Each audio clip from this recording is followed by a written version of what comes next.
Not prepping your car properly before paint and expecting results is no different from going to bed with an itchy bum and thinking you're going to wake up without a sticky finger, right?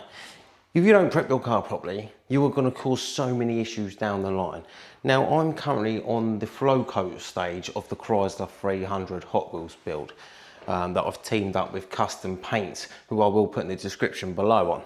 Now, I've sanded, it's all finished, basically lacquered, and I've sanded it flat, ready for the flow coat. And obviously that's another story, that's another video about why we do that. So what I'm gonna do now is I'm gonna prep the car for the flow coat of lacquer. So, or clean it up, I should say. So what I'm gonna do, what I've done is I've blown it all out. I've spent about 15 minutes in here blowing out every nook and cranny, cleaning up the floor. I'm gonna run the hoover around in a second and make sure it's absolutely immaculate in here. The floor clean, everything, no dust, the walls, everything, absolutely everything is immaculate. And then what I'm gonna do, with my jumbo pack of microfibers that I've got off of TikTok, that are actually very good. They're quite impressive, to be fair, for TikTok. They're I think you get, you're like, 36 in a pack. It was only, well, it was cheap, and they're actually quite big and quite plush, so they're really good for polishing. But I'm going to use these today for degreasing and buffing, and then combined with the 785 degreaser, I'm going to wet this one right up, right, and I'm going to scrub the car, and then I'm going to buff it off to pick up any residue. The reason we do that is because if you're just degreasing it, you're just moving the silicons or any dirt around, you're not actually taking it back off the panel. So I'm going to get two cloths in my hand, degrease with one, buff with the other, and then what I'm going to do is I'm going to do it again. And then what I'm going to do is I'm going to do it again, right? People think, oh, that's ridiculous. You only need to do it once you've done it. If you do it properly, you only have to do it once. But the fact of the matter is, we're dealing with like 30, 40 grand's worth of work, right? Do I really want to get to the very final stage of the body and fuck it up? No.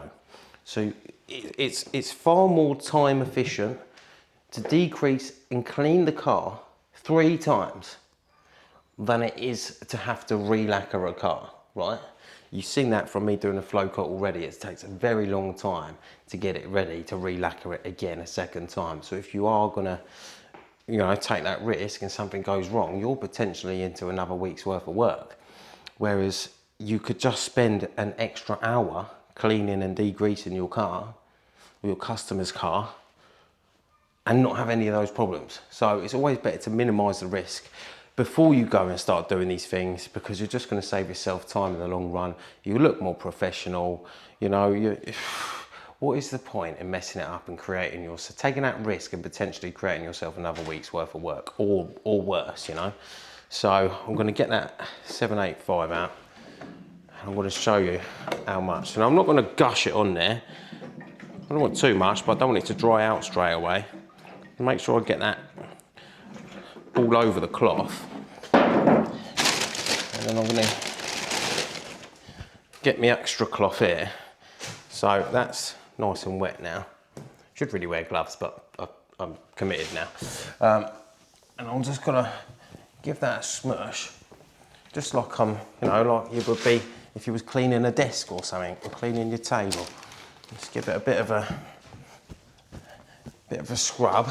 We're not just, because the idea is not, we're not just making this wet, we're actually cleaning it properly. We're not just trying to make it shiny and pretend that we've cleaned it. We want to actually scrub it. And then what I'm going to do is I'm going to come over with this cloth here, and I'm just going to buff that back off. So anything that may still be on the panel, whilst it's still slightly wet, will come up with the other cloth.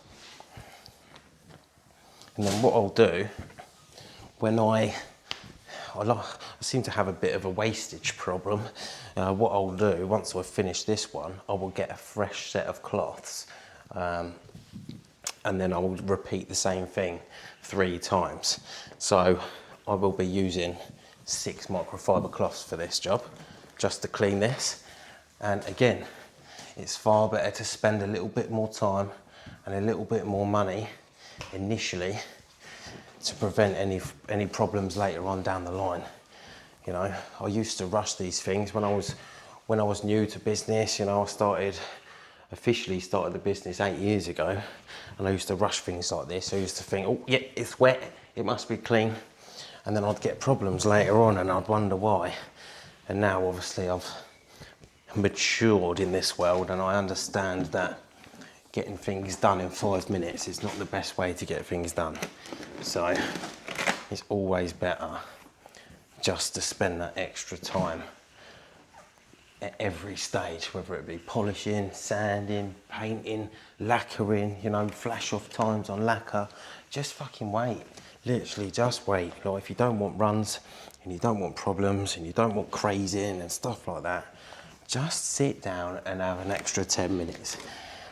It's hard, it is hard. It's especially, not so much on big cars like this, because by the time you've gone around the car with lacquer, it's probably already ready for the next coat. So when you do go out and, you know, you have a ciggy or you have a coffee or whatever, the flash off time is wild. But when you're doing like a bike tank or something, it's really hard. It is really hard, honestly, because with a bike tank, you've say lacquered in maybe 30 seconds. You've then got to sit there for 20 minutes. And that 20 minutes is the longest 20 minutes every time. And when you've got to do like 3-4 coats, if you do a custom paint job, you're going to want 3, 4, 5 coats of lacquer on it. It's a fucking long process. But like I said, it really ain't worth rushing these things. And then if there's anything I've missed on the way round, like there's a little shiny bit there, like a tiny, about inch wide. I can just grab that with the scuff now.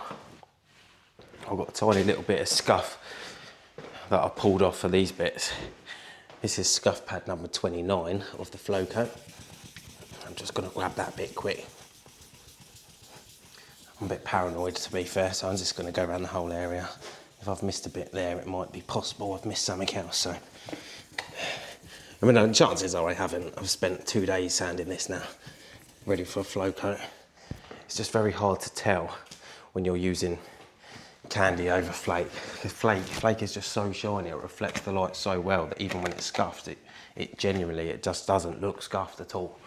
So it is really hard to make sure you've covered all angles, hence why take extra time, do it multiple times, go over it. Like, I've been around the car 3 times now, just to make sure. Yeah. Oh, it's a long process. So what I'm going to do, I'm going to turn the camera off because you don't want to watch me degrease the car for the next 2 hours. And yeah, we'll come back, we'll revisit this when I'm lacquering. So, all the best, fingers crossed. Till the pips in a bit, much love. Ta-ra.